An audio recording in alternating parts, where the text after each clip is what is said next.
Assalamualaikum warahmatullahi wabarakatuh. Mari klik subscribe di channel ini dan aktifkan tanda loncengnya untuk mendapatkan update pemberitahuan di video berikutnya.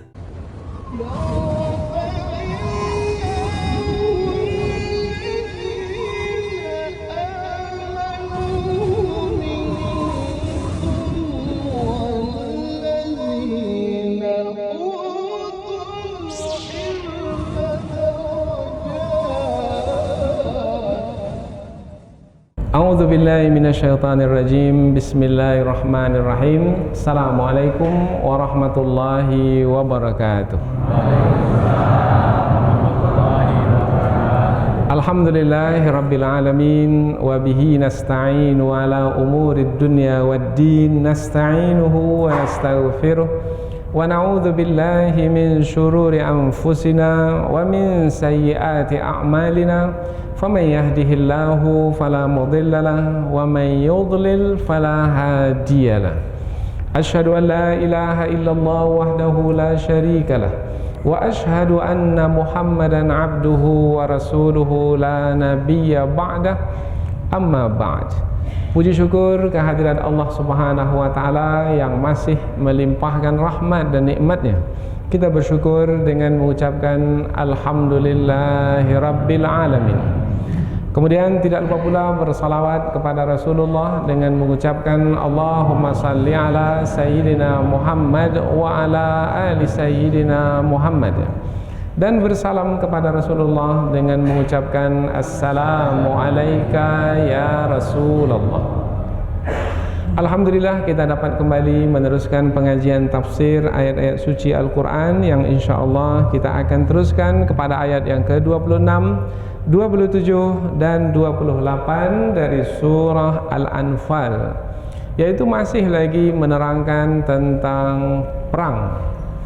Dari awal surah Al-Anfal, Allah Subhanahu wa taala menerangkan tentang perkara-perkara yang berkaitan dengan perang, yaitu orang-orang beriman sepatutnya tidak berselisih apabila perang telah diwajibkan oleh Allah Subhanahu wa taala, yaitu apabila musuh sudah ada di hadapan. Musuh adalah yang sudah memerangi orang-orang beriman, maka orang-orang beriman wajib untuk memerangi musuh tersebut.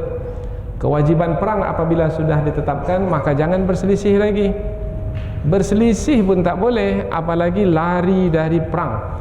Maka salah satu dari 7 dosa besar yang disebutkan di dalam hadis riwayat Imam Muslim, bahwasanya lari dari perang itu adalah dosa besar. At-tawalli yaumaz zahaf, itu adalah haram, dosa besar. Mesti menghadapi musuh.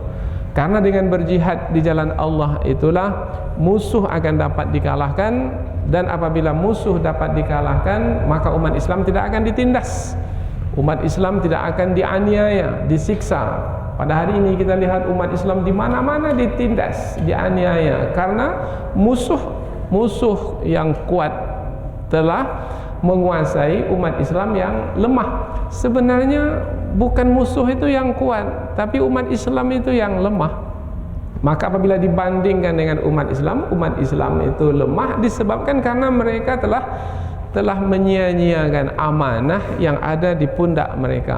Amanah yang ada di pundak mereka adalah membuktikan keimanan kepada Allah Subhanahu wa taala. Apabila ada perintah Allah, jalankan.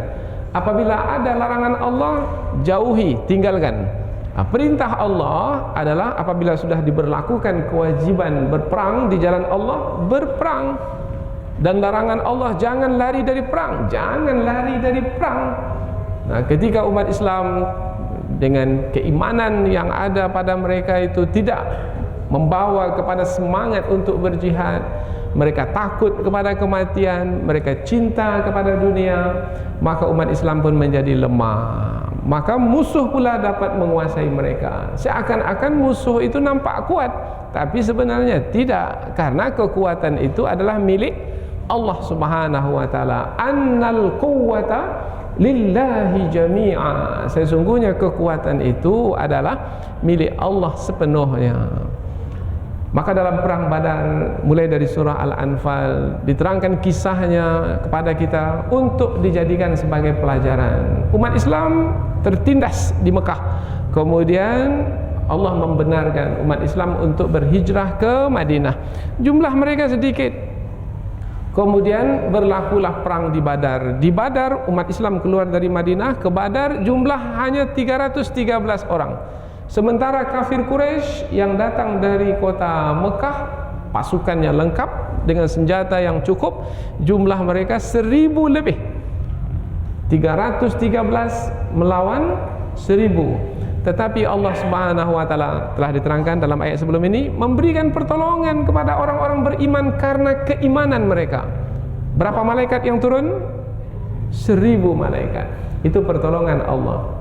Ikut berperang bersama orang-orang beriman menghadapi kafir Quraisy. Bukan hanya malaikat turun, Allah turunkan pula hujan. Orang-orang beriman dapat berwudu, dapat mandi. Kemudian kaki orang-orang beriman menjadi kokoh karena hujan itu menguatkan kaki mereka di bumi. Karena padang pasir yang kering itu menjadi keras, sehingga kokohlah kaki mereka di bumi. Kemudian orang-orang beriman juga diberi kantuk oleh Allah Subhanahu wa taala. Dalam perang diberi kantuk, kemudian dapat tidur, sehingga apabila pagi hari bangun kembali, bangun dalam keadaan segar. Kemudian menghadapi kafir Quraisy, 70 orang dari pemuka kafir Quraisy terbunuh. 70 orang pula tertawan. Kemudian mereka lari, mereka kembali ke Mekah. Kemudian mereka meninggalkan harta rampasan. Maka harta rampasan tersebut diambil karena diambil dengan perang. Ia adalah yang dihalalkan di dalam Islam. Ini ayat-ayat sebelum ini. Maka hendaknya kisah perang Badar ini dijadikan sebagai pelajaran di sepanjang masa, bahwasanya kemenangan itu bukan karena jumlah yang banyak. Bukan. Sesungguhnya kemenangan itu adalah karena keimanan orang-orang beriman. Semakin orang-orang beriman itu membuktikan keimanan mereka kepada Allah, maka semakin dekatlah pertolongan Allah, kemenangan akan mereka dapatkan. Nah, ayat-ayat yang akan kita pelajari nanti adalah ayat-ayat yang menerangkan tentang perkara ini, yaitu Allah mengingatkan orang-orang beriman supaya mengingat kembali apa yang berlaku pada perang Badar. Berapa jumlah mereka dahulu? Sedikit. Tapi mengapa mereka diberi kemenangan? Karena mereka membuktikan keimanan mereka kepada Allah. Maka pelajaran bagi kita pula pada hari ini adalah jaga iman, tambahkan iman. Dengan iman tersebut, insya Allah pada hari ini, kalau kita umat Islam pada hari ini juga diperangi oleh orang-orang kafir, seperti di Palestina, seperti di Afghanistan, seperti di Irak, seperti di Suria, seperti di Yaman, dan tidak menutup kemungkinan di tempat-tempat lain. Kita diperangi oleh orang-orang kafir. Saksikan apa yang berlaku di Myanmar, Rohingya. Umat Islam diusir dan mereka dibunuh dengan kejam. Maka harapan kita dengan membangunkan keimanan kembali pada orang-orang beriman pada hari ini, pertolongan Allah pun tiba. Maka peperangan demi peperangan, karena perang ini akan terus berlanjut sampai ke akhir zaman, sampai nanti perang besar akan berlaku di akhir zaman. Dan kita ini sudah berada di penghujung usia dunia ini. Tanda-tanda kiamat kecil semuanya sudah berlaku. Dan nanti akan berlaku perang besar yang akan dipimpin oleh Imam Mahdi, dan Nabi Isa pun juga akan turun.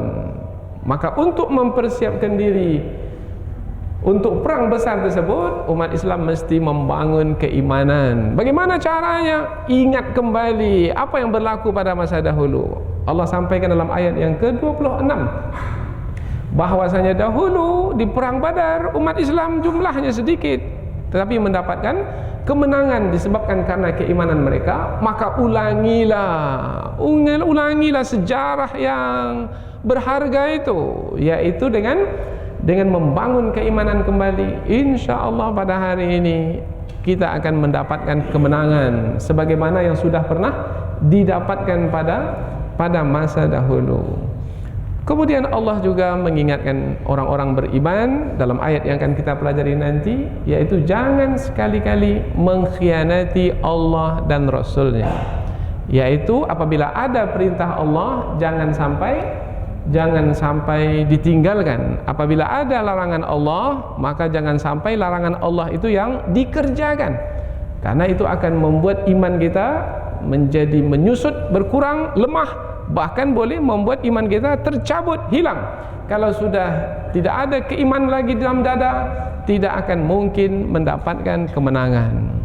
Inilah sebagai pengantar dari 3 ayat yang akan kita pelajari dalam kesempatan ini insyaallah. Kita mulai dari ayat yang ke-26, kemudian setelah itu 27 dan 28, tetapi kita akan membacanya terlebih dahulu. Mudah-mudahan dengan membaca ayat-ayat Al-Quran kita akan mendapatkan pahala dari setiap huruf yang kita baca, dan mudah-mudahan pahala dari setiap huruf yang kita baca Allah berikan balasan kebaikan kepada kita.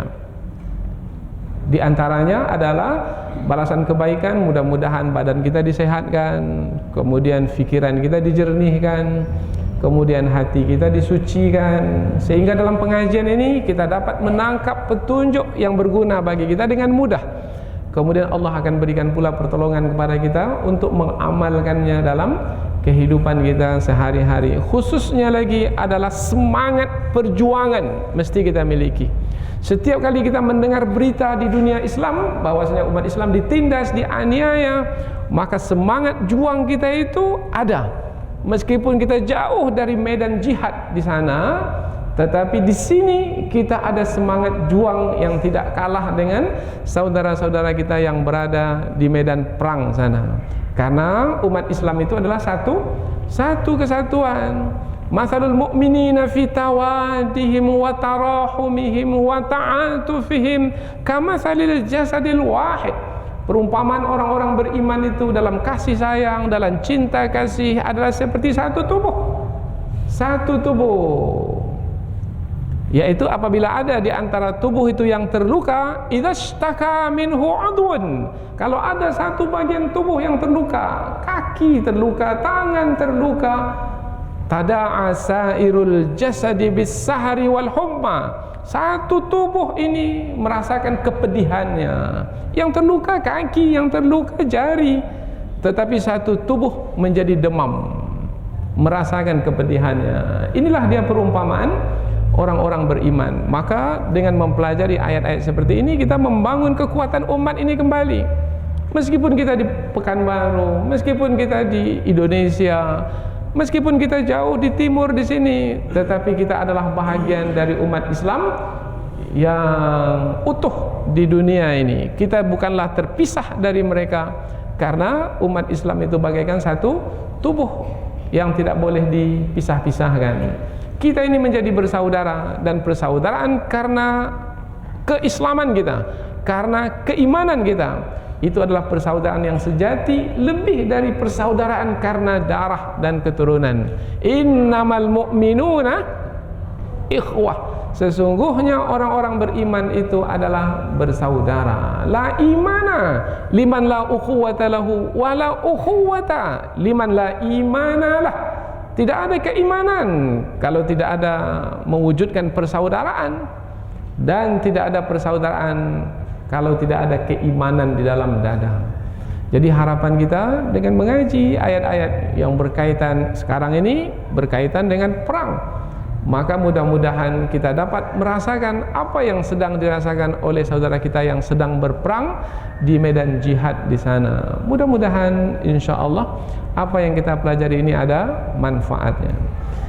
Allah Subhanahu wa taala berfirman, a'udzubillahi minasyaitonir rajim, bismillahirrahmanirrahim. Wadhkuru idh antum qalilum mustad'afuna fil ard takhafuna an yatakhattafakumun nas fa'awakum wa ayyadakum binasrih wa razaqakum minat thayyibat la'allakum tashkurun. Ya ayyuhalladzina amanu la takhunullaha war rasul wa takhunu amanatikum wa antum ta'lamun wa'lamu annama amwalukum wa auladukum fitnah wa annallaha indahu ajrun azim. Kemudian kita lihat terjemahan dari ayat-ayat ini. Allah Subhanahu wa taala berfirman, "Wadhkuru," dan ingatlah wadhkuru ketika antum qalil, antum kamu wahai orang-orang beriman, qalil, jumlah kamu sedikit, mustad'afun, orang-orang yang lemah, jumlah kamu sedikit dan kamu adalah orang-orang yang lemah. Ini kapan ini? Fil ard, di bumi kapan? Di bumi mana? Di bumi Mekah. Yaitu ketika itu di permulaan dakwah umat Islam jumlahnya sedikit, kemudian dikuasai oleh kafir Quraisy di kota Mekah, ditangkap, ditindas, diseret di padang pasir yang panas. Takhafuna ayyatakhattafakumun nas, takhafuna, kamu takut, ayyatakhattafakum, akan menculik kamu, annas, manusia ini maksudnya adalah kafir Quraisy. Kamu takut sekali kapan musuh datang menculikmu, mengambilmu dengan cara diam-diam, kemudian menyiksamu. Begitu keadaan di kota Mekah dahulu, di permulaan dakwah. Lalu Allah Subhanahu wa taala fa'awakum, maka Allah memberikan tempat kediaman untukmu, yaitu dengan syariat berhijrah. Orang-orang beriman berpindah dari Mekah ke Madinah, dapat tempat di Madinah. Wa ayyadakum binasrih, wa ayyadakum, dan Allah menguatkanmu binasrih, dengan pertolongannya. Setiap kali berlaku perang menang, kemenangan karena pertolongan dari Allah.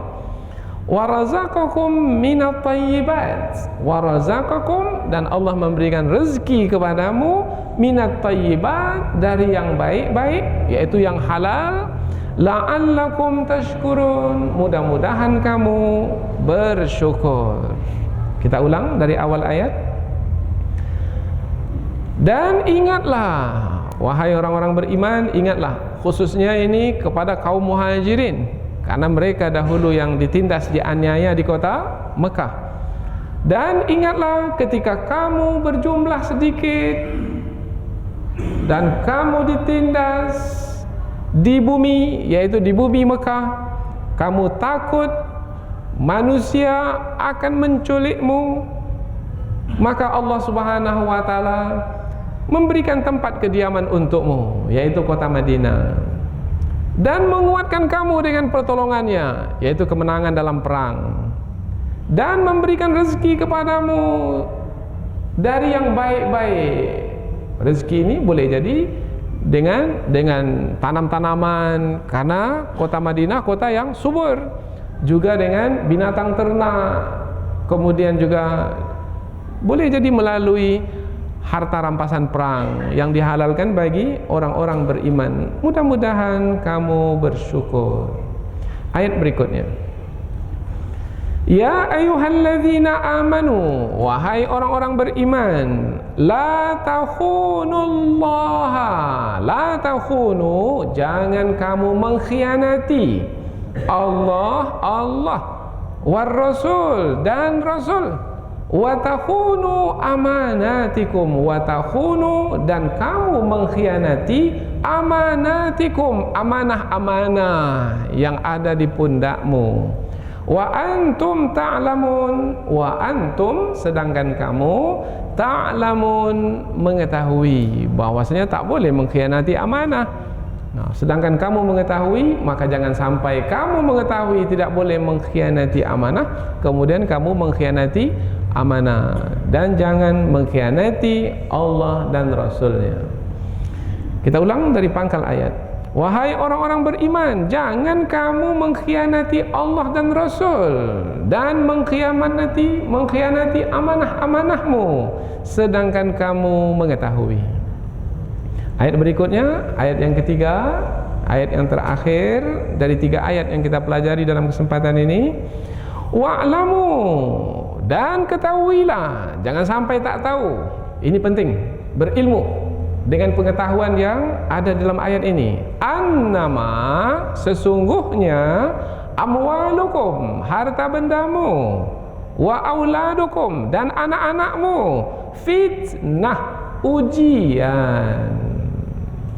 Harta bendamu, anak-anakmu, ujian. Jangan sampai mencintai harta benda dan anak berlebihan sehingga meninggalkan jihad di jalan Allah. Jangan sampai. Maka diingatkan, karena ayat-ayat ini kan kaitannya dengan perang, mulai dari awal surah Al-Anfal.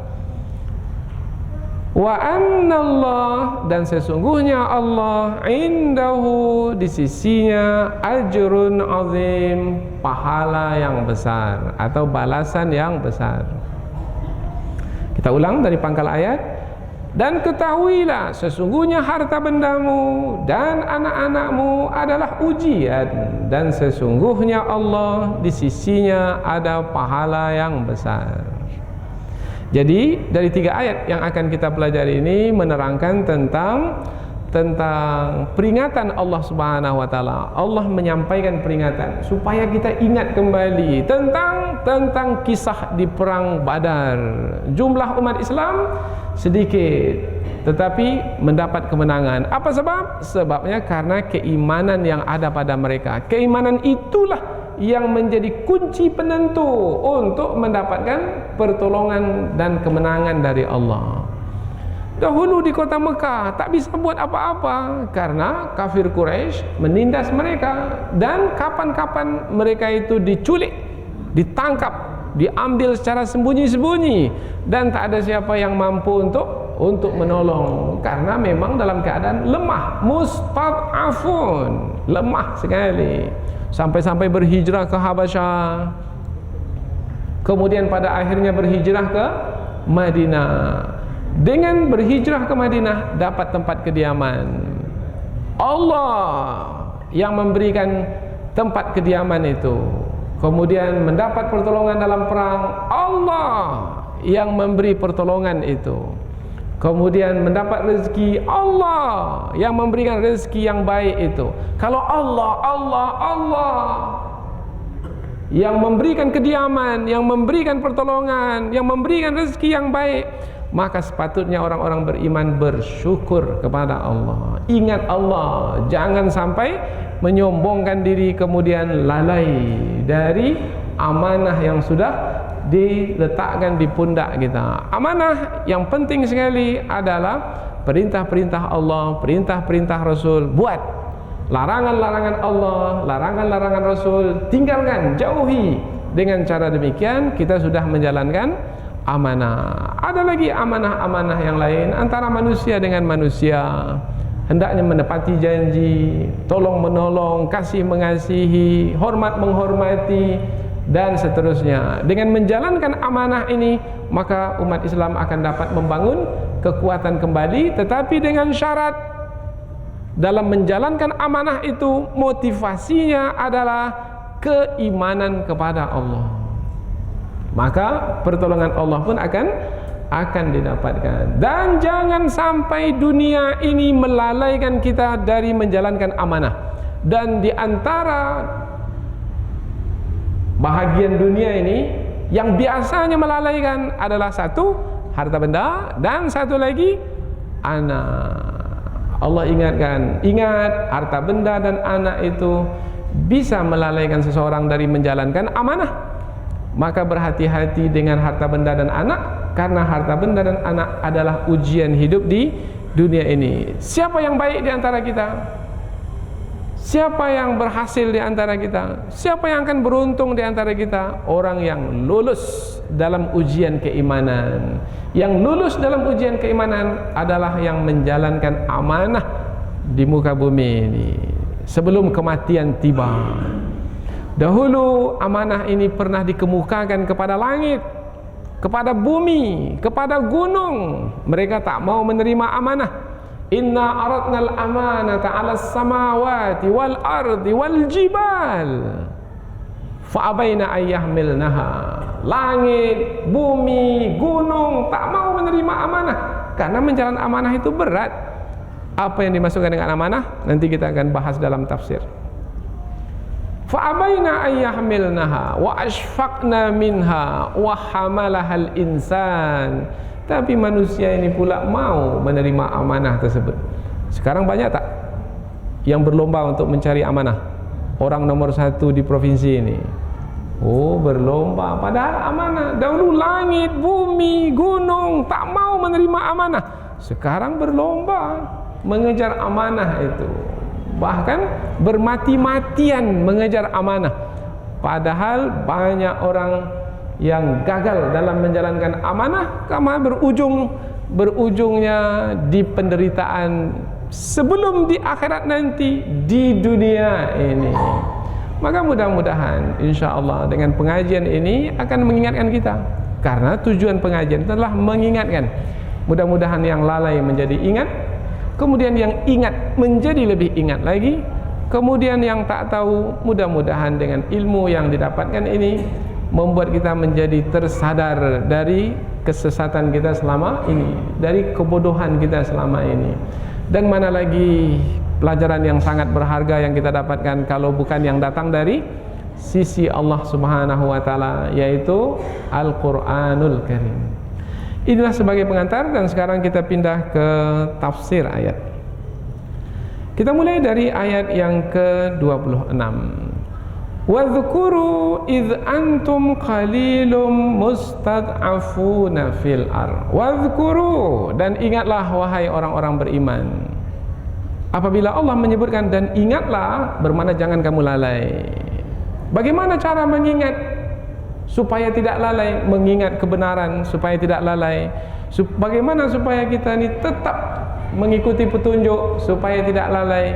Di antaranya adalah dengan mengingat kisah yang pernah terjadi, masa lalu kita, sejarah kita dahulu. Apakah umat Islam ini langsung tiba-tiba kuat dan jumlahnya banyak? Tidak. Selama 13 tahun jumlah umat Islam sedikit, tertindas di kota Mekah. Pada akhirnya tak bisa lagi bertahan di kota Mekah. Allah pun turunkan syariat berhijrah, maka berhijrahlah Rasulullah ke kota Madinah. Sedikit dahulu, tak berapa banyak jumlah orang-orang beriman. Kemudian ditindas, dianiaya.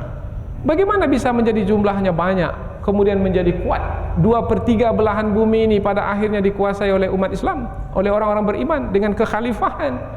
Oh, sebabnya adalah karena keimanan yang ada pada mereka. Allah berikan pertolongan, Allah berikan kemenangan. Maka wahai orang-orang beriman, pada hari ini ketika kita mendengar ayat ini, maka apabila kamu mau mendapatkan pertolongan dari Allah dan menanti kemenangan dari Allah, maka keimanan yang ada padamu itu tumbuhkan, kuatkan, tambahkan, sehingga nanti beriman kepada Allah membawa kepada meyakini Allah. Yakin, percaya diri. Dari meyakini Allah terus lagi kepada mencintai Allah.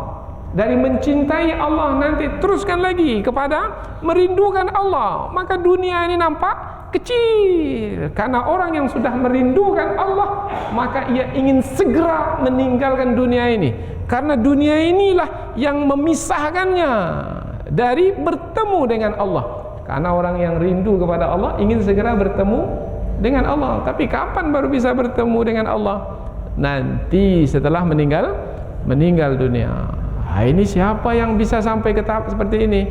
Orang-orang yang memiliki iman dalam hati. Tapi kalau tak ada iman dalam hati, cinta kepada dunia, maka doanya, ya Allah panjangkanlah umur saya, panjangkanlah umur saya, tambahkanlah rezeki saya, kuatkanlah badan saya. Dunia, dunia, dunia, dunia. Yang dia fikirkan dunia. Bahkan Dari mulai bangun pagi sampai tidur lagi, dunia, dunia, dunia, dunia, duit, duit, duit, duit, uang, uang, uang, uang, pitih, pitih, pitih, pitih. Akhirnya ketika kematian mendatanginya, secara tiba-tiba dia pun terkejut. Oh, rupanya tidak ada bekal untuk hari akhirat. Padahal semua kita pasti akan mati. Kullu nafsin dha'iqatul maut, innama wa innama tuwaffawna ujurakum yaumal qiyamah. Setiap orang yang bernyawa pasti akan mati, dan sesungguhnya setiap mereka yang telah bekerja itu akan disempurnakan balasan mereka di hari kiamat. Faman zuhziha 'anil nar, barang siapa yang dijauhkan dari neraka, wa udkhilal jannah, dan dimasukkan ke surga, faqad faz, dia akan beruntung. Beruntung. Jadi keberuntungan itu bukan dengan perdagangan di dunia, bukan. Keberuntungan itu diselamatkan dari api neraka dan dimasukkan ke dalam surga. Ujung ayat, wamal hayatud dunya illa mata'ul ghurur. Sesungguhnya tidaklah kesenangan hidup dunia melainkan kesenangan yang menipu. Ayat Al-Quran, pelajaran, nasihat, peringatan, tausiah yang sangat berharga supaya kita tetap mengikuti petunjuk Allah, supaya tetap berada di atas jalan yang lurus. Allah ingatkan, wadhkuru, dan ingatlah, jangan sampai tidak ingat wahai orang-orang beriman, iz antum qalil, ketika kamu dahulu berjumlah sedikit, mustad'afun, ditindas, dianiaya, fil ar, di bumi yang dimasukkan di bumi Mekah. Ini di awal dakwah. Takhafuna ayyatakhattafakumun nas. Ini melanjutkan lagi bagaimana sengsaranya, menderitanya orang-orang beriman di awal dakwah dahulu. Manusia menculikmu. Bagaimana sekarang umat Islam? Musuh menculik mereka? Oh ya, banyak para ulama kita diculik, hilang malam hari, dicari untuk dibunuh. Sekarang ini ulama besar dunia, bahkan pemimpin ulama dunia, yaitu Syekh Yusuf Al-Qaradawi, sekarang ini sedang dicari oleh Interpol dunia untuk dibunuh. Dan yang memimpinnya adalah Mesir, negeri Mesir, negeri Yusuf Qaradawi sendiri. Beliau berkewarganegaraan Mesir, kemudian mendapat suaka politik di Qatar, dan sekarang ini dicari oleh pemerintah Mesir untuk dihukum bunuh. Apa salah ulama ini? Ini ulama besar dan diperakui oleh para ulama yang lainnya. Sebabnya adalah karena beliau ini menyeru kepada kebenaran, mengikuti petunjuk supaya tegak keadilan, tetapi tidak disukai.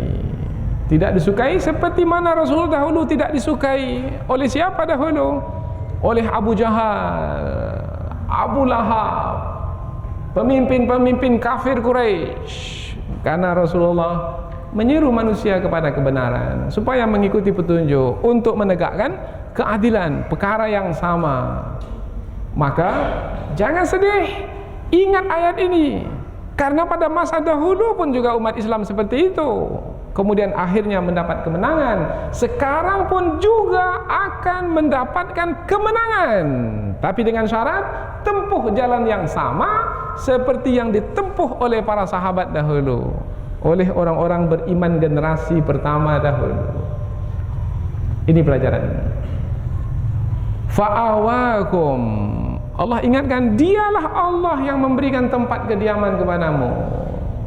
Kota Madinah, kaum Aus dan kaum Khazraj yang dahulunya berperang di kota Madinah, orang-orang tempatan kota Madinah berperang sesama mereka, tapi dapat disatukan oleh Rasulullah. Mereka pergi kota Mekah, kemudian mereka memeluk Islam, bertemu dengan Rasulullah, kemudian berlakulah bai'atul Aqabah pertama, Bai'atul Aqabah kedua, mereka pulang kembali kota Madinah, mereka menyebarkan agama Islam di kota Madinah, kemudian memeluk Islam pula orang-orang tempatan di kota Madinah. Mereka inilah yang memberikan kediaman kepada Rasulullah ketika Rasulullah berhijrah ke kota Madinah. Tapi dalam ayat ini Allah menyebut dialah Allah yang memberi kediaman. Secara zahir orang-orang Madinah yang memberi kediaman kepada Rasulullah. Tapi dalam ayat ini Allah menyebut bukan orang-orang Madinah yang memberi kediaman pada Rasulullah, Allah yang memberi kediaman kepada Rasulullah. Karena sebenarnya yang mengatur alam semesta ini Allah. Meskipun nampak manusia yang melakukannya, tapi sebenarnya yang mengatur alam semesta ini adalah Allah melalui tangan-tangan manusia. Maka kita jangan tertipu dengan terpedaya dengan manusia yang bergerak ke sana kemari. Tidak, lihat Allah. Fa'awakum, dialah Allah yang memberikan tempat kediaman kepadamu, yaitu dengan berdiamnya Rasulullah di kota Madinah. Kemudian Rasulullah dipercaya menjadi pemimpin di kota Madinah. Jadilah Rasulullah kepala negara di kota Madinah. Kepala negara, kalau sekarang ini istilahnya presiden di kota Madinah. Kemudian di kota Madinah juga ada orang-orang Yahudi, orang-orang Nasrani, dan orang-orang yang masih belum lagi beriman, belum lagi memeluk Islam. Maka Rasulullah pun membuat perjanjian piagam Madinah, perjanjian tak boleh perang memerangi, mesti hormat menghormati, damai dengan orang Yahudi, dengan orang Nasrani. Kedamaian dengan nilai inilah, ini nilai dari Allah Subhanahu wa taala berdasarkan wahyu. Kedamaian, keamanan, ketenangan dengan perjanjian yang berdasarkan nilai inilah yang disebut kota Madinah itu kota madani. Nah, sekarang istilah madani itu pun masuk ke bahasa kita sekarang. Jadi madani itu berdasarkan wahyu, tidak berdasarkan wahyu tidak madani. Bagaimana mau berdasarkan wahyu? Wahyu itu sendiri pun tak faham karena tidak mempelajarinya. Maka itu hanyalah slogan kosong. Baru berisi slogan itu kalau semuanya kembali kepada wahyu. Mengaji, tak cukup mengaji antara maghrib dengan isya saja. Mengaji, tak cukup hanya membaca saja. Mengaji dengan mempelajari kandungan maknanya, kemudian berusaha sekuat tenaga untuk mengamalkannya, maka pertolongan Allah pun akan tiba. Fa'awakum, maka dia Allah memberikan tempat kediaman bagimu. Wa ayyadakum, dan memberikan pertolongan kepadamu, menguatkan kamu dengan binasri, dengan pertolongan dari sisinya. Apa saja pertolongan Allah yang telah diberikan pada orang-orang beriman setelah mereka menempati kota Madinah? Sudah kita sebutkan tadi, yaitu malaikat turun dalam perang. Kalau malaikat sudah turun dalam perang, siapa yang akan menang? Orang-orang beriman bersama malaikat atau kafir Quraisy itu? Orang-orang kafir itu. Ini mesti difahami. Salah satu rukun iman kita percaya kepada malaikat. Percaya kepada malaikat ini akan membawa kita kepada mempercayai kisah yang berkaitan dengan malaikat di dalam Al-Quran, yaitu Allah akan memberikan bantuan kepada orang beriman melalui penurunan malaikat. Karena iman orang-orang beriman ni, sebahagian dari mereka bermasalah keimanan mereka, tak pernah terfikir malaikat. Akhirnya mereka menjalani hidup dengan diri mereka sendiri. Kalau kita menjalani hidup dengan diri kita sendiri, kita ini memiliki sifat kekurangan. Apa yang bisa kita selesaikan dengan sifat kekurangan yang ada pada kita? Umat Islam dahulu 313, kurang karena musuh itu 1000 lebih. Mungkin 313 dengan jumlah yang sedikit mengalahkan jumlah yang banyak. Begitu saja, tak bisa. Kapan baru bisa mengalahkan? Kalau yang 313 yang punya sifat kekurangan ini, kekurangan jumlah ini ditambah jumlahnya. Lalu jumlah ini ditambah dengan siapa? Orang-orang beriman sebanyak itulah pada masa dahulu. Siapa lagi yang akan menambahnya kalau dari kalangan manusia? Allah tambah dari kalangan malaikat. Maka jangan difahami bahwasanya yang hadir ini adalah manusia saja di masjid ini. Tidak. Di masjid ini juga hadir malaikat. Malaikat itulah yang akan menggerakkan dakwah kita ini, akan membantu kita. Kita ini memiliki sifat kekurangan. Oh, kita bisa gerakkan dakwah di Riau ini. Jumlah organisasi kita banyak gerakkan dakwah. Oh, kita ini punya sifat kekurangan. Sekarang ini orang-orang yang dengki kepada Islam banyak sekali. Kita bangun masjid, dia bangun karaoke. Kita gerakkan mengaji maghrib bersama, dia gerakkan hiburan.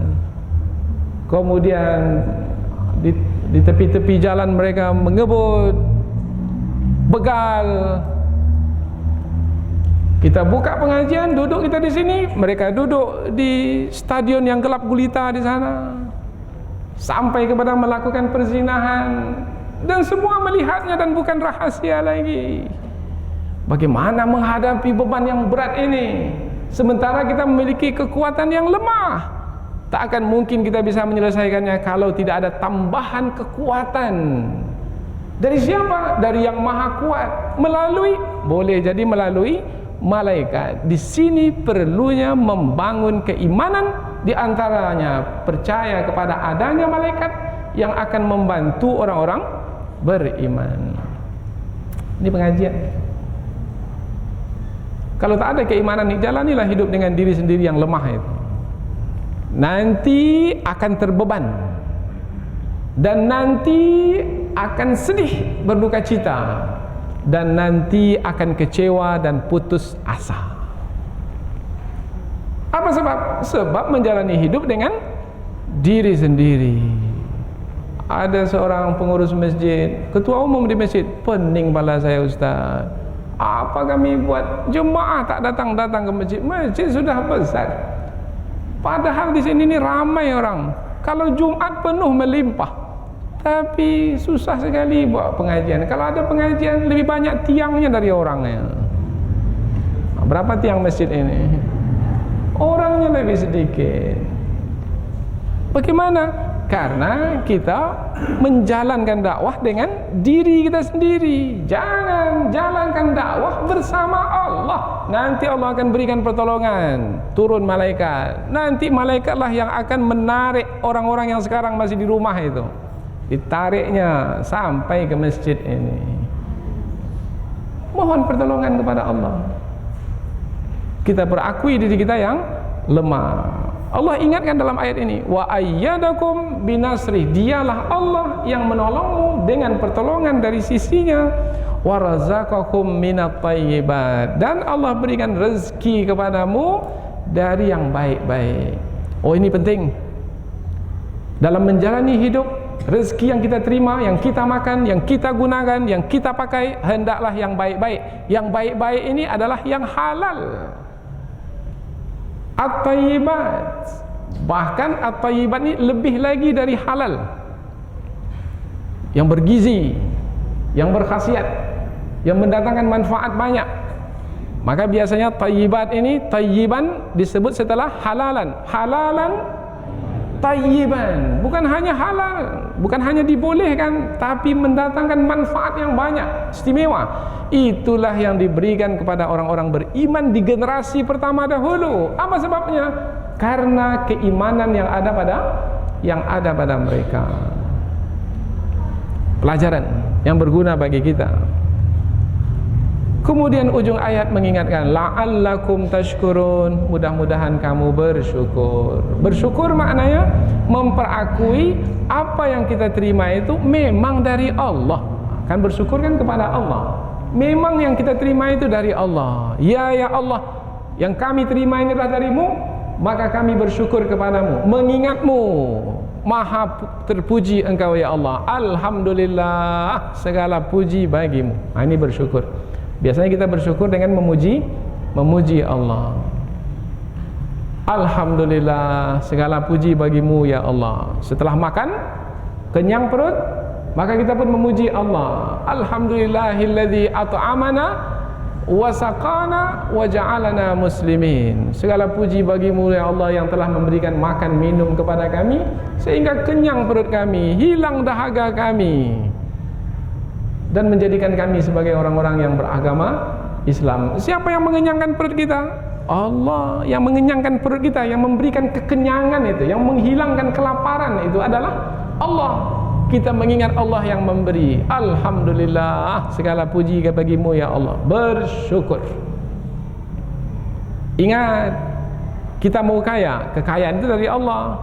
Kita mau kuat, kekuatan itu dari Allah. Mau maju, kemajuan itu dari Allah. Sejahtera, kesejahteraan itu dari Allah. Bahagia, kebahagiaan itu dari Allah, bukan dari kita. Karena Allah lah yang memiliki segala sesuatu di langit dan di bumi ini. Walillahi mulkus samawati wal ardh. Milik Allah lah apa yang ada di langit dan apa yang ada di bumi. Tak ada pilihan lain kecuali meminta kepada yang memiliki. Manusia mana pula memiliki? Meminta kepada manusia. Manusia pun untuk dirinya sendiri pun dia tak mampu, apalagi untuk memberi kepada orang lain. Maka banyak di antara ulama tafsir menyebutkan ketika la'allakum tashkurun ditafsirkan, maknanya mudah-mudahan kamu hanya mengingat Allah sajalah yang memberikan pertolongan kepadamu, yang memberikan rezeki kepadamu, yang memberikan kemenangan kepadamu. Dengan kata lain, mudah-mudahan kamu mentauhidkan Allah dan tidak menyekutukan Allah dengan sesuatu apapun. Karena segala sesuatu itu datangnya dari Allah Subhanahu wa taala, bukan dari selain Allah. Berikutnya lagi. Ayat berikutnya, ya ayyuhalladzina amanu, wahai orang-orang beriman. Allah menyeru orang-orang beriman. Tidak semua manusia Allah seru, hanya orang-orang beriman saja. Manusia kan terdiri dari dua kelompok, ada yang beriman, ada yang tak beriman, kafir. Nah, yang orang kafir itu Allah tidak seru, hanya Allah seru orang-orang beriman saja. Ulama tafsir menyebutkan, apabila Allah memulai ayat itu dengan wahai orang-orang beriman, berarti ada kewajiban yang mesti dijalankan oleh orang-orang beriman setelah itu untuk membuktikan keimanan mereka. Contoh nanti bulan puasa selalu akan dibaca oleh para ustaz penceramah, ya ayyuhalladzina amanu kutiba alaikumussyam. Wahai orang-orang beriman, diwajibkan atas kamu berpuasa. Mengapa dimulai dengan wahai orang-orang beriman? Karena ada kewajiban yang akan diterangkan setelah itu. Diwajibkan atas kamu berpuasa. Kalau kamu wahai orang beriman, betul-betul beriman, buktikan keimananmu dengan menjalankan kewajiban, yaitu berpuasa. Berpuasa terbuktikan keimanan. Tidak berpuasa tak terbuktikan keimanan. Keimanan tak cukup dengan pengakuan di mulut. Keimanan mesti dibuktikan dengan perbuatan. Begitu juga dalam ayat ini, wahai orang-orang beriman, ada kewajiban yang mesti dijalankan, yaitu la takhunullaha war rasul. Jangan kamu mengkhianati Allah dan Rasul. Kewajiban itu ada dua bentuknya, yaitu perintah untuk menjalankan suatu kewajiban, larangan untuk meninggalkan sesuatu yang sudah ditetapkan oleh Allah buruk, keji, jangan sampai dilakukan. Kedua-duanya adalah kewajiban. Kewajiban yang satu untuk dibuat, kewajiban yang satu lagi untuk ditinggalkan. Dua-duanya wajib. Perintah wajib dibuat, larangan wajib ditinggalkan. Nah, dalam ayat ini kewajiban meninggalkan apa yang Allah larang. Apa yang Allah larang? Mengkhianati Allah dan Rasul. Apa makna khianat? Kalau disebut kata khianat ini selalu kaitannya dengan janji. Mengkhianati janji. Kita ini sudah berjanji dengan Allah Ta'ala. Janji kita dengan Allah Ta'ala dahulu, Allah bertanya kepada kita, alastu birabbikum? Bukankah aku ini Tuhanmu? Semua kita menjawab, qalu bala, ya Allah, kami memperakui engkau adalah Tuhan kami. Antakulu yaumal qiyamati inna kunna an hadza ghafilin. Hati-hati kamu sudah mengambil janji. Nanti kalau kamu di dunia jangan sampai tidak menepati janji. Artinya kalau memang ia memperakui Allah sebagai Tuhan, sebagai Al-Ilah, sebagai Tuhan, maka perintah-perintah Allah yang diikuti. Larangan-larangan Allah yang dijauhi. Kalau di sana ada yang memerintah selain Allah, yang perintahnya bertentangan dengan perintah Allah, tidak boleh diikuti. Itu sudah janji kita dahulu dengan Allah. Kalau di sana ada yang melarang selain Allah, yang larangannya bertentangan dengan larangan Allah, tidak boleh untuk diikuti. Hanya Allah, itu namanya mentauhidkan Allah. Kalau suami memerintahkan saya perintah yang bertentangan dengan perintah Allah, tidak boleh diikuti. La ta'ata li makhlukin fi maksiatil khaliq. Tidak ada ketaatan kepada makhluk, meskipun suami, meskipun orang tua, kalau membawa kepada kemaksiatan kepada Allah, kedurhakaan kepada Allah. Ini mentauhidkan Allah. Ini kewajiban orang-orang beriman. Jangan mengkhianati Allah. Perintah-perintah Allah yang dibuat, larangan-larangan Allah yang dijauhi. Kemudian war rasul, jangan mengkhianati Rasul. Perintah-perintah Rasul yang dibuat, larangan-larangan Rasul yang ditinggalkan. Jadi kepemimpinan yang sebenarnya di dalam Islam bukan berakhir di manusia. Kepemimpinan di dalam Islam itu adalah ketaatan kepada Allah dan Rasul. Inilah dia yang akan membangun kekuatan umat ini.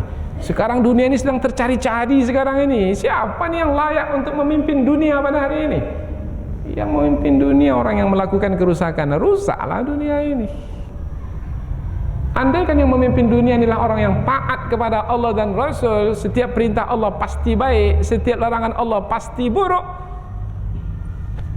bumi ini akan sejahtera, manusia ini akan aman sentosa. Dan inilah dia seruan kita. Ini dia dakwah Islam melalui Al-Quran ini. Kita sampaikan bismillah. Mau mendengarkan? Alhamdulillah. Tak mau mendengarkan? Tanggung sendiri. Karena kebaikannya bukan kembali kepada orang yang menyampaikan. Semua kita ini akan mempertanggungan diri kita di hadapan Allah. Jangan seperti orang-orang munafik. Allah sebutkan dalam ayat sebelum ini. Masih ingat ayat sebelum ini? Wala takunu kalladzina qalu sami'na wa hum la yasma'un. Surah yang sama, ayat sebelumnya ayat yang ke-21. Jangan kamu seperti orang-orang munafik yang mereka itu kalau ditanya, kamu mendengar? Dengar, tapi sebenarnya tak mendengar. Ada ikut pengajian? Ada. Lain yang dengar, lain pula yang dibuat. Itu tak jadi. Sayang sekali. Karena sudah ada mutiara di tangan, dibuang. Batu akik yang diambil. Alah, rugi, batu akik tak ada nilai. Yang nilai itu mutiara yang berharga. Tapi sayangnya banyak manusia yang tidak mengetahui mutiara itu mutiara. Dia kalahkan mutiara itu disebabkan karena mungkin kebodohan, atau mungkin juga karena kelalaian, atau juga mungkin karena kesombongan. Maka mudah-mudahan dengan selalu duduk dalam pengajian, hati menjadi lembut, fikiran menjadi terbuka. Oh, ini dia ada amanah besar yang mesti saya jalankan sebagai pemimpin manusia di muka bumi. Setiap kita ini adalah pemimpin. Paling tidak memimpin rumah tangga lah. Tapi kalau tak berhasil memimpin rumah tangga, jangan memimpin masyarakat. Rumah tangga aja tak berhasil, apalagi masyarakat. Dan uji coba pertama adalah memimpin rumah tangga, membawa istri, bawa anak-anak. Dan insya Allah kalau berhasil di rumah tangga, akan berhasil di tengah masyarakat. Kalau berhasil di provinsi, mudah-mudahan berhasil di negara. Tapi kalau tidak, jangan berangan-angan untuk memimpin lebih luas, lebih banyak lagi. Itu sama dengan menghantarkan diri kepada jurang kebinasaan. Amanah itu berat. Maka mudah sekali orang mengkhianati amanah yang ada di pundaknya. Ayat berikutnya, wala takhunu amanatikum, dan kamu mengkhianati amanah-amanahmu. Amanah. Kalau disebut amanah, satu kata kunci. yaitu hak. Itulah kata kunci untuk amanah. Amanah yang ada di pundak kita, ada hak orang lain di pundak kita. Hak orang lain. Umpamanya pada suami ada amanah, yaitu ada hak istri padanya. Maka si suami ini disebut menjalankan amanah apabila si suami ini menyampaikan hak istri kepada istri, memberikan nafkah kepada istri. Nah, itu kan hak istri ada pada suami, diberikanlah hak istri. Satu hari berapa kasih nafkah? 200.000. 200.000 ini wahai istri, ini nafkah zahir. Suami punya uang 200.000, dia berikan kepada istrinya. Maka si suami ini telah memberikan hak kepada orang yang memiliki hak. Maka si suami ini disebut menjalankan amanah. Hak istri 200.000, yang dikasih cuma 50.000, bermakna si suami ini tidak menjalankan amanah. Dan hak itu bukan hanya kaitan dengan harta benda. Hak istri itu adalah dijaga, diperhatikan, disayangi, dicintai. Bukan hanya itu, lebih dari itu. Hak istri adalah dibimbing oleh suami untuk dibawa ke surga. Itu hak istri itu. Macam mana kira-kira suami sekarang ini? Sudah menjalankan amanah? Sudah diberikan hak istri kepada istri? Sudah diberikan hak anak kepada anak? Sudah diberikan hak tetangga kepada tetangga? Hak murid kepada murid? Hak penjual kepada penjual? Hak pembeli kepada pembeli? Hak pemimpin kepada pemimpin? Hak rakyat kepada rakyat? Itu amanah. 100% anggaran belanja daerah itu 100% itu hak rakyat, semua mesti kembali kepada rakyat. Potong 10% tidak menjalankan amanah. Ngapa ngangguk-ngangguk? Tapi berat untuk menjalankan amanah. Apa sebab? Ada hawa nafsu di dalam hati. Yang mana hawa nafsu itu ingin hak dia untuk dia, hak orang lain pun. Itu bukan saya nyambung itu. Nafsu. Maka Allah ingatkan dalam ayat berikutnya, hati-hati dengan harta bendamu dan anak-anakmu. Ini kaitannya dengan apa ini? Dengan nafsu. Inilah yang membuat seseorang berat untuk menjalankan amanah. Ingin dapatkan harta sebanyak-banyaknya dalam waktu yang sesingkat-singkatnya, dengan modal yang sedikit-dikitnya, dengan cara apa sekalipun. Padahal dia tahu ini boleh, ini tak boleh, ini halal, ini haram. Dan satu lagi, amanah yang paling besar itu adalah hak Allah pada diri kita. Kalau tadi kan baru kita menyebut hak manusia pada diri kita. Hak Allah pada diri kita itu namanya menjalankan amanah. Hak Allah salat 5 waktu ibadah. Hak Allah puasa bulan Ramadan. Hak Allah 2,5% zakat dikeluarkan. Hak Allah haji. Apakah sampai di situ? Tidak. Hak Allah jujur kamu wahai hambaku. Hak Allah berlaku adil kamu siapapun kamu. Hak Allah, karena semua itu adalah perintah-perintah Allah yang wajib untuk ditunaikan. Hak Allah adalah untuk diibadati. Kalau disebut diibadati, tunduk dan patuh kepada Allah. Kalau disebut tunduk dan patuh, kaitannya dengan perintah dan larangan. Semua perintah Allah buat, semua larangan Allah jauhi, bermakna telah menjalankan amanah. Maka selalu khatib di hari Jumat selalu mengingatkan. Di hari Jumat khatib mengingatkan, innallaha ya'murukum bil adli wal ihsan wa ita'idil qurba wa yanha 'anil fahsya'i wal munkari wal baghi. Ini semua mengingatkan supaya kita menjalankan amanah. Innallaha ya'murukum bil adli, adil, amanah. Allah memerintahkan kita untuk berlaku adil. Jangan sampai karena kecintaan kita kepada harta atau karena kecintaan kita kepada keluarga tidak dapat berlaku adil, amanah. Wala takhunu la takhunullaha war rasul wa takhunu amanatikum. Jangan kamu mengkhianati Allah dan Rasul, dan jangan kamu mengkhianati amanah-amanahmu wa antum ta'lamun, sedangkan kamu mengetahui. Ada cerita di sebalik ayat ini. Cerita ini boleh dijadikan pelajaran. Seorang sahabat Nabi bernama Abu Lubabah. Pernah dengar cerita Abu Lubabah? Abu Lubabah ini adalah seorang Ansar yang berdiam di kota Madinah.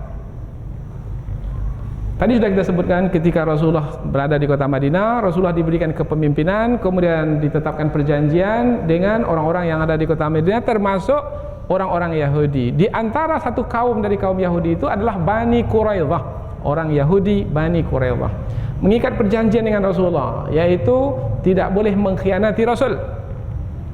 Tapi mereka ini mengkhianati Rasul. Orang-orang Yahudi Bani Quraidah mengkhianati Rasul dalam perang Khandaq. Perang Khandaq, perang parit yang dibuat di sekeliling kota Madinah, yaitu datang kafir Quraisy ke Madinah untuk memerangi umat Islam di Madinah. Rupanya Bani Quraidah ini berkhianat. Maka Rasulullah pun mengepung Bani Quraidah. Termasuklah Abu Lubabah ini mengepung bersama Rasul, sahabat Nabi Abu Lubabah mengepung Bani Quraidah selama 25 malam, 25 hari. Akhirnya pihak Bani Quraidah ini meminta kepada Rasulullah supaya diperkenankan mereka untuk bermusyawarah, dan mereka minta supaya Rasulullah mengirim salah seorang dari sahabatnya, dan mereka minta Abu Lubabah. Maka dikirimlah Abu Lubabah ke Bani Quraidah, dan Bani Quraidah ini pun bermusyawarah minta pendapat Abu Lubabah. Tapi rupanya setelah masuk ke benteng mereka, Abu Lubabah masuk ke benteng mereka, dipersiapkanlah anak-anak menangis. Kemudian wanita-wanita meraung-raung, yaitu mengkondisikan supaya Abu Lubabah ini lembut hatinya, kemudian nanti menetapkan hukuman yang ringan untuk mereka. Menetapkan hukuman yang ringan. Tapi sebenarnya Abu Lubabah ini bukanlah yang berhak untuk menetapkan hukuman. Sebab yang berhak menetapkan hukuman adalah Rasul atas perintah Allah. Keputusan belum dibuat lagi. Keputusan belum dibuat. Abu Lubabah ini dikirim hanya sebagai memberikan jawaban kepada permintaan Bani Quraidah untuk diminta pendapatnya. Maka Bani Quraidah itu pun meminta pendapat Abu Lubabah. Apa pendapat? Apa keputusan Rasul sebenarnya tentang kami ini? Abu Lubabah mengatakan, kamu ini akan dihukum bunuh semuanya. Akan dihukum bunuh. Dalam riwayat lain yang kita baca menyebutkan bahwasanya Rasulullah memang menetapkan hukuman bunuh, tetapi tidak semuanya, tetapi adalah bagi yang laki-laki saja, wanita, perempuan tidak. Apa sebab? Mengkhianati perjanjian. Abu Lubabah ini merasa bersalah karena memberikan jawaban seperti itu. Karena sebenarnya yang berhak memberikan jawaban adalah Rasulullah sallallahu alaihi wasallam. Maka Abu Lubabah ini karena merasa mengkhianati Allah, mengkhianati Rasul, maka segera pulang, pergi ke Masjid Nabawi, mengikatkan dirinya ke tiang masjid, bertaubat kepada Allah. Tak mau makan, tak mau minum. Ditanya oleh Rasulullah, mengapa buat seperti ini? Saya bertaubat ya Rasulullah, karena saya telah melakukan kesalahan yang sepatutnya saya tidak katakan, saya katakan. Saya bertaubat. Mestinya yang dikatakan seperti yang disampaikan atau yang ditetapkan oleh Allah dan Rasulnya. Tapi saya pula mengatakan apa yang tidak sepatutnya saya katakan. Maka saya ini bertaubat ya Rasulullah. Diikatlah badannya itu ke tiang, tak mau makan, tak mau minum. Berapa lamanya? 6 hari. Pada hari yang ke-7 barulah ikatan itu dilepaskan oleh Rasulullah. Karena taubatnya telah diterima oleh Allah. Turun ayat dalam surah At-Taubah ayat yang ke-102. Kapan baru dibuka ikatan itu? Kalau udah mau sholat, mau berwudu, istrinya akan buka ikatan itu dan Setelah itu kembali diikat lagi ke masjid. Selesai solat diikat lagi ke tiang masjid. Begitulah penyesalan yang mendalam disebabkan karena telah mengkhianati Allah dan Rasulnya. Itu jalan yang ditempuh untuk menebus kesalahan, bertaubat kepada Allah. Ada orang yang seperti itu sekarang? Seperti Abu Lubabah ini ada sekarang? Sudah banyak kesalahan dilakukan, malah berbangga dengan kesalahan yang dilakukan. Tidak sedikit pun merasa bersalah. Oh, bagaimana kita akan dapatkan pertolongan Allah seperti mana yang didapatkan oleh orang yang dahulu. Kemudian pada malam yang ketujuh Rasulullah salat malam, kemudian turun ayat Al-Quran menerangkan Abu Lubabah telah diterima taubatnya oleh Allah. Maka diberitahukanlah kepada Abu Lubabah bahwasanya taubatnya telah diterima. Tapi Abu Lubabah enggan untuk dibukakan talinya itu oleh siapapun. Apa kata Abu Lubabah? Saya tak mau siapapun yang membukakan tali saya ini, yang mengikat badan saya, kecuali Rasulullah yang membukakannya. Baru hati saya ini senang. Kemudian datanglah Rasulullah pada waktu subuh hari yang ketujuh itu dan membukakan talinya karena taubatnya telah diterima oleh Allah. Ayat ini menerangkan tentang cerita, yaitu ada sahabat Nabi yang telah mengkhianati Allah dan Rasulnya, kemudian bertaubat, taubatnya diterima. Pelajaran bagi hari ini, bagi kita hari ini, ada di antara kita ini, wahai orang beriman, telah mengkhianati Allah dan Rasul? Adakah di antara kita yang telah mengkhianati amanah-amanah yang ada di pundak kita? Sebagai suami, sebagai istri, sebagai orang tua, sebagai pemimpin, sebagai guru. Sudah banyak amanah yang kita telah sia-siakan. Taubat di hadapan kita seperti taubatnya Abu Lubabah. Dan mudah-mudahan Allah Subhanahu wa taala membantu kita untuk segera kembali ke jalan yang benar, karena kita sendiri yang akan membawa diri kita ke hadapan Allah Subhanahu wa taala. Hati-hati dengan dunia. Ayat berikutnya, wa'lamu, dan ketahuilah, jangan sampai tak tahu, annama amwalukum wa auladukum, sesungguhnya harta bendamu dan anak-anakmu fitnah, adalah ujian bagimu. Ujian biasanya karena hawa nafsu suka kepada harta benda dan anak-anak, inilah yang membuat kita tidak menjalankan amanah. Berapa banyak orang yang gagal menjalankan amanah.